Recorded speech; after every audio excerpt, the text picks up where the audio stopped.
Écoutez les gars, on vient d'arriver à Suresnes. C'est tout mignon, tout plein. Tu te déchausses pour rentrer dans le quartier, s'il te plaît. Qui c'est qu'on est venu interviewer? Qui David Oradou. Oui, oui.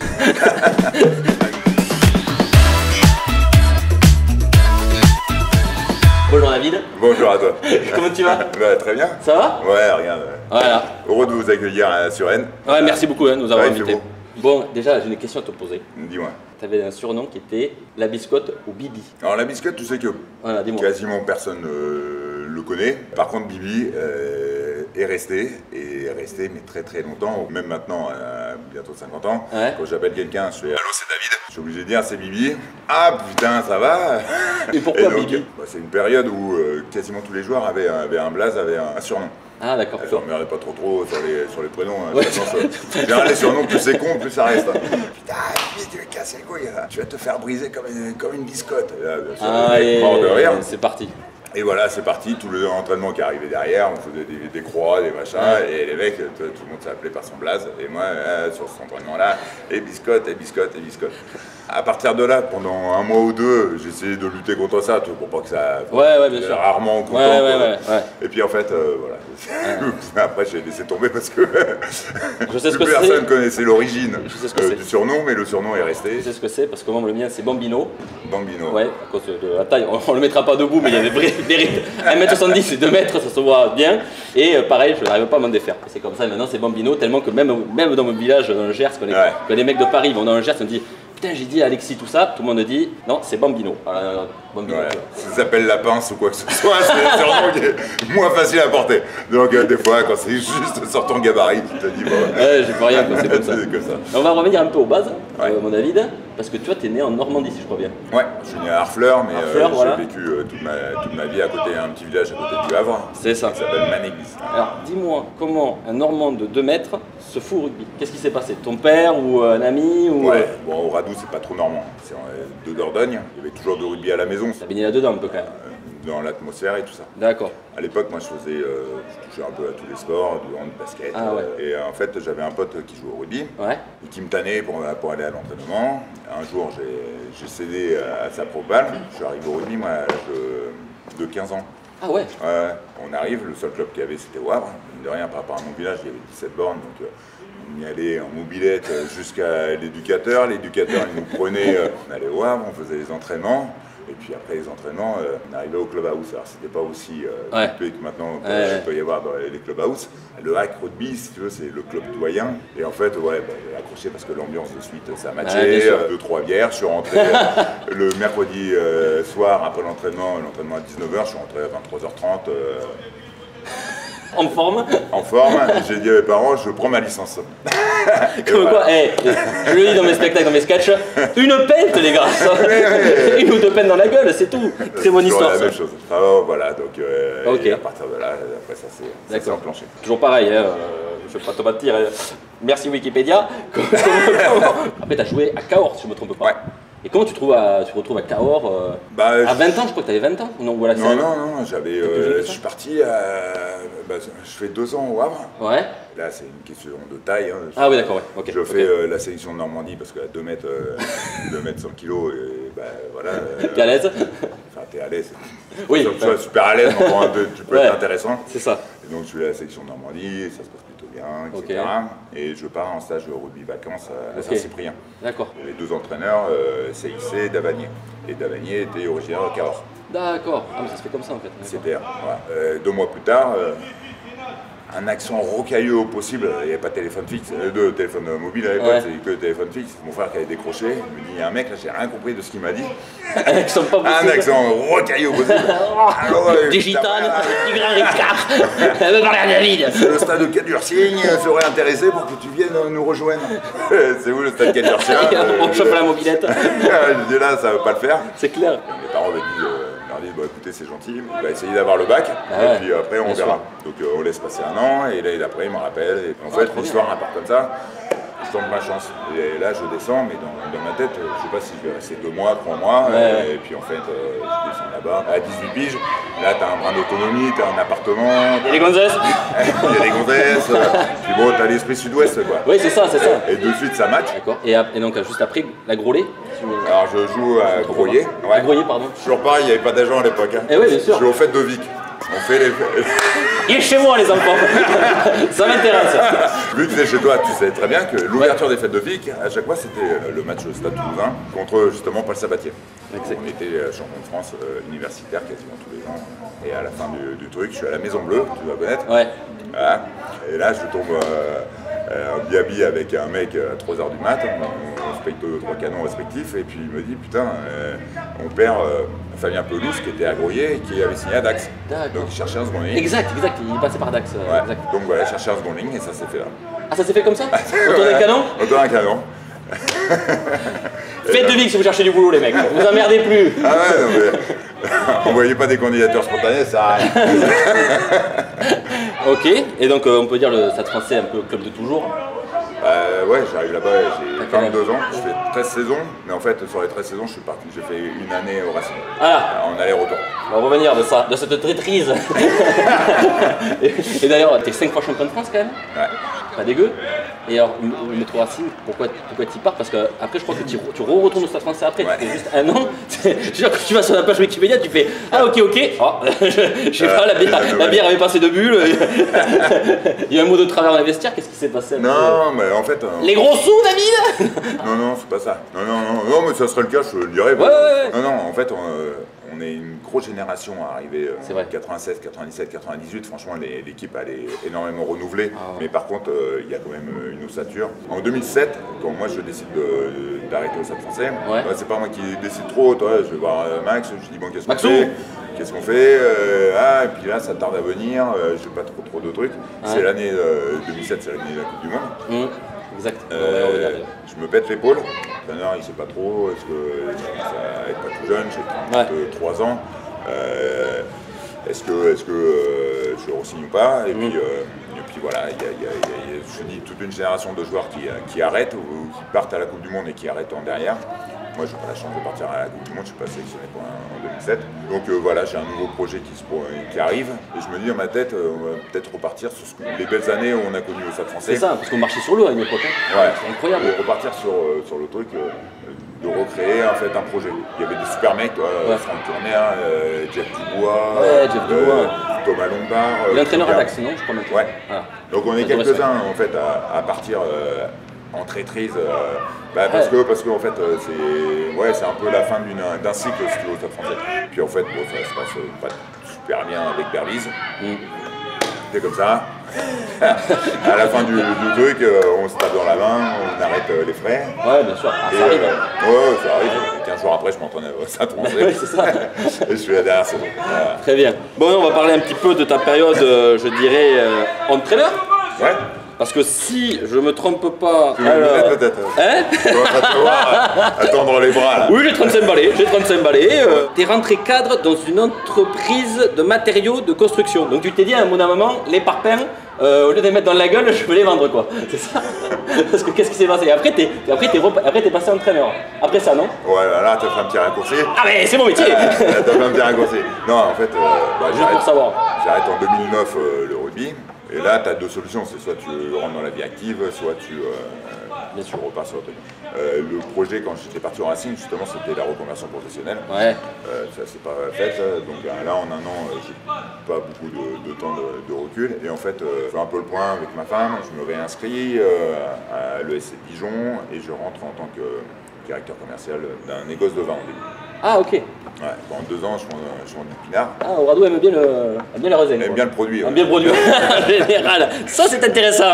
C'est pour ça que je voulais interviewer à ce monsieur. D'accord. Et la boîte se fait racheter par un grand groupe. Et ils me disent, bon, ben, voilà, ton profil m'intéresse, mais ça sera soit tu remontes sur le secteur du Nord, Lille, la Belgique et compagnie, soit carrément à l'export, Singapour. Je me suis dit, bah écoute, moi j'ai quitté il y a 2 ans Paris pour revenir en vie de famille en province. C'est clair. C'est pas pour repartir. Ah ouais, bah oui.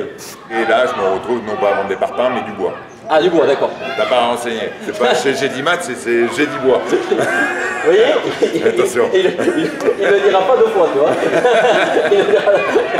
Le fiotte.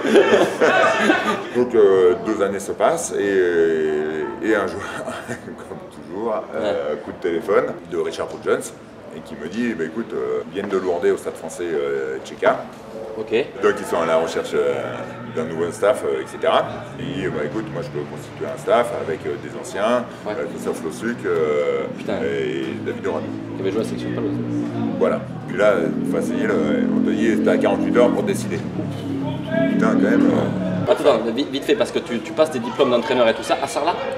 Non, mes diplômes d'entraîneur, je les avais passés déjà. Ah, tu les avais déjà? Ouais. D'accord. Je jouais, j'avais passé. Mais vu comme tu étais à Sarlat, en même temps, ils t'ont demandé pour jouer et tout ça. Entre-temps, j'ai entraîné, mais moi aussi, j'ai entraîné Ok. au niveau fédéral 3. Ok. J'étais monté en fédéral 2. Hyper sympa, je regrette pas du tout. J'ai encore des super potes.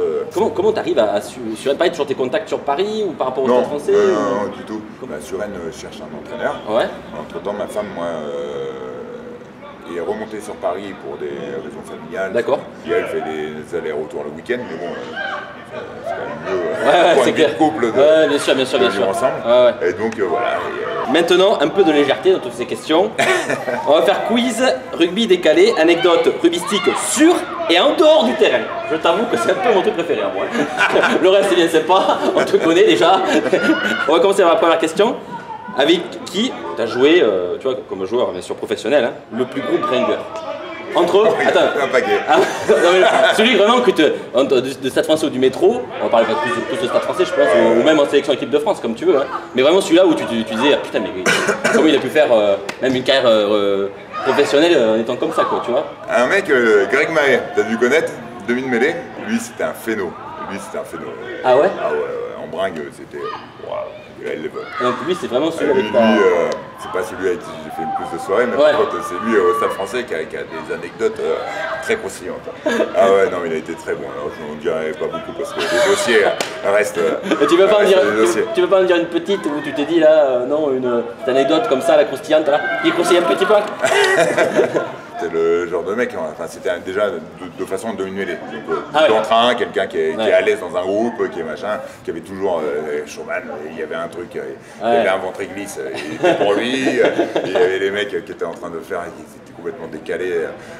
Tu t'es arrêté à la Concorde, t'en avais un qui était en pigeon, il arrivait derrière, il le plaquait. Enfin bon. Mais dit comme ça paraît con, mais en fait c'est non-stop. Ouais, c'est ça. C'est non-stop. Le mec ne s'arrête jamais quoi. C'était toujours cumulé. Il partait en soirée. Retrouvé à Roissy, question alors à Roissy, bah, je sais pas, il sortait du pouce au crime et il terminait.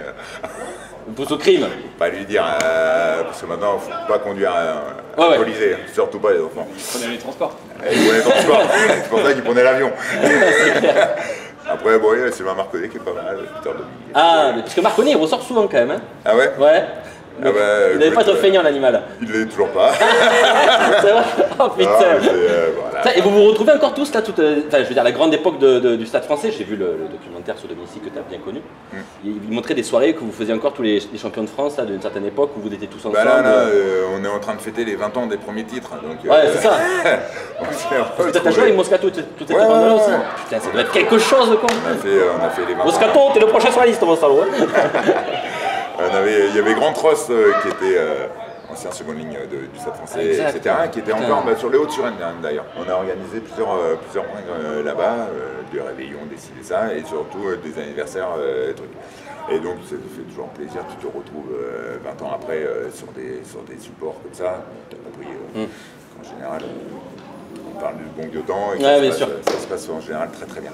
Autant sur le terrain qu'en dehors, ce qui est important. Comme disait des vieux sages, ce qui reste une fois qu'on ne peut plus jouer au rugby, c'est les hommes. Et ça, il n'avait pas tort. Là, on va faire vite quelques phrases. Le plus gros bagarreur, ou le plus, allez, bagarreur, ça ne veut rien dire, c'est un sport de combat un peu, mais celui qu'il fallait pas. Bon, on sait que tu n'étais pas fini avec la maillotche. Alors pour ceux qui ne connaissent pas David Oradou, c'était ça.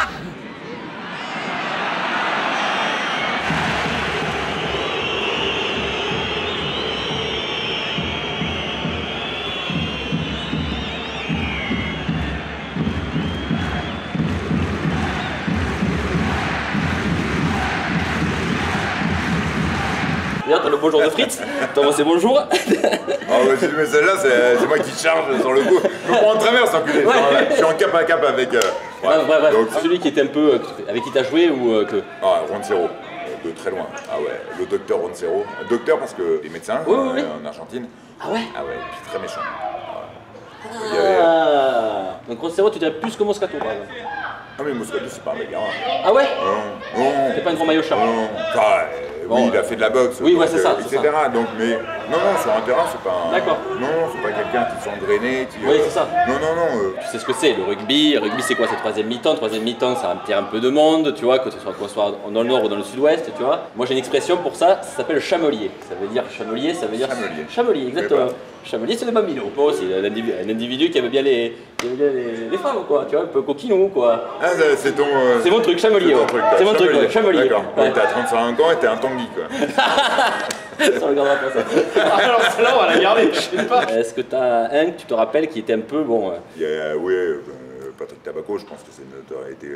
On partait faire un match, souvent on se déplaçait en train avec le Stade Français, donc quand il y avait victoire, on revenait souvent au bar de train, tout le monde était en train de boire un coup, refaire le monde, discuter, etc. C'est ça. Et lui, forcément, il était en train de chamailler. Ah, les chamailler, très bien. Et donc voilà, il était vraiment. D'accord, donc on gardera ça, très bien. Petite question, t'as fait Stade Français, t'as fait Métro Racing, d'accord, même si tu l'as pas fait longtemps. Hein? Oui. Ouais. Ok. Parce qu'on fait une interview, au niveau salaire? Ah bah écoute, le rugby a. Oui, parce que toi, tu as vu l'évolution un peu, c'est pour ça. C'est pour ça que je pose la question. J'ai commencé en 96.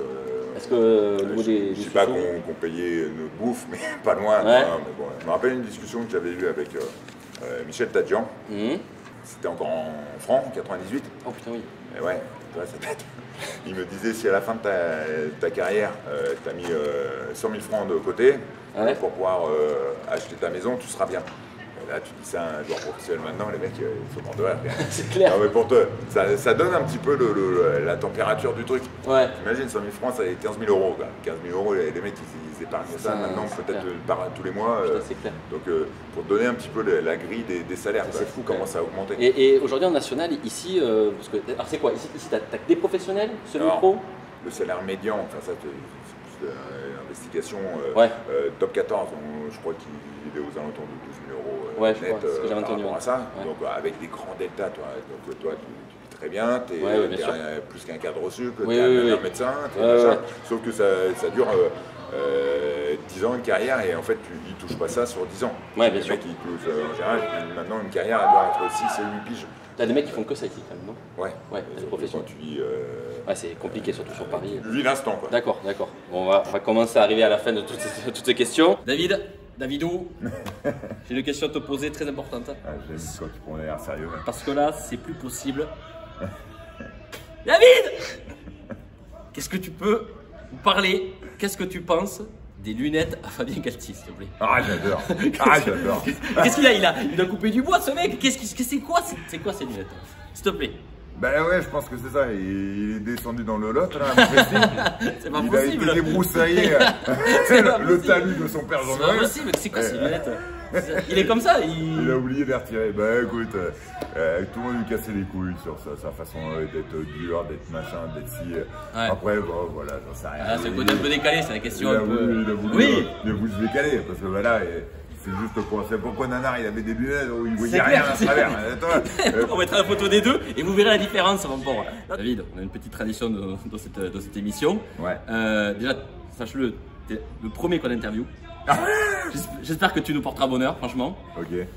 Donc le petit mot de la fin, il te revient, d'accord? Tu peux dire ce que tu as pensé de l'interview et tu le dis sans langue de bois. Tu dis vraiment ce que tu as pensé. Moi, je vais aller là-bas pour pas te faire chier. Et tu dis ce que tu veux. La caméra est là, la caméra est là. Merci les amis de nous avoir suivis. David Orado, encore merci beaucoup. Merci à toi. T'aimerais ton temps, merci beaucoup mon poulet. Ciao. Écoute. Salut. Ouais, écoute, le mot de la fin, je vais dire que les Gersois en général, il faut toujours un Gersois dans son équipe. Bon, je t'ai dit, je vais en prendre un. Pas toi forcément, parce qu'on tape de gabarit si tu veux. Entre Jolon, Chaldrit et puis ils t'ont bouffé la soupe. Hein. Après, longue vie à votre chaîne sur YouTube. Vous êtes les bienvenus. Venez nombreux à Suresnes regarder les matchs. Ça, c'est hyper important. Puis sinon, c'était un plaisir de faire cette interview.